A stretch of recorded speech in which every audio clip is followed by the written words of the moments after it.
আন্তর্জাতিক জলবায়ু সম্মেলন সামনে রেখে 4 লেনের মহাসড়ক গড়ে উঠছে আমাজন রেইনফরেস্টের মধ্য দিয়ে। ব্রাজিলের বেলেম ডে প্যারেকে 50,000 সাধারণ আর বিশ্ব নেতাদের স্বাগত জানাতে উজাড় করা হয়েছে পৃথিবীর ফুসফুস খ্যাত অরণ্যের 10,000 একর জমি।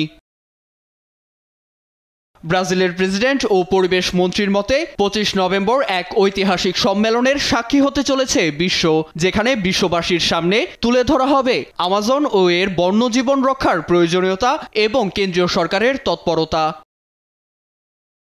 বেলেম অঞ্চলের অবকাঠামো বিষয়ক প্রশাসনের দাবি 30টি আধুনিকায়ন প্রজেক্টের অন্যতম এই মহাসড়কটি, যা অঞ্চলটির অর্থনীতি ও সাধারণের জীবনযাত্রার মানকে আরও উন্নত করবে। এছাড়া কেন্দ্রীয় সরকারের অর্থায়নে 81 মিলিয়ন মার্কিন ডলার খরচ করে বিমানবন্দর আধুনিকায়নের কাজ চলছে।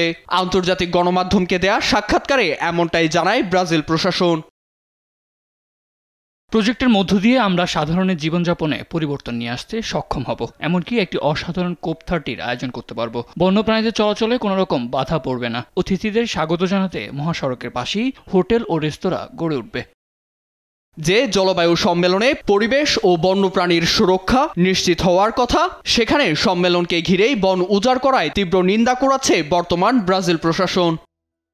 এদিকে সরকারের টেকসই উন্নয়ন প্রকল্পের জন্য পেটে লাথি পড়েছে স্থানীয়দের। তাদের অভিযোগ, এই 10,000 একরেই কয়েক দশক ধরে একাই ফল চাষ করে আসছে চাষিরা। এতে বন রক্ষার পরিবর্তে গাছ কেটে সাফ করায় ক্ষোভে ফাটছেন তারা।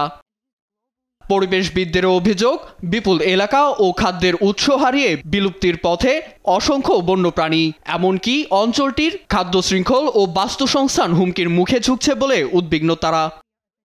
পরবর্তী প্রজন্ম নির্মল ও নিরাপদ বায়ুতে নিঃশ্বাস নিক, এমন চাওয়া থেকেই আমাজন নিয়ে বিশ্ব নেতাদের আরও সচেতন হওয়ার আহ্বান পরিবেশবিদ ও অঞ্চলটির সাধারণের।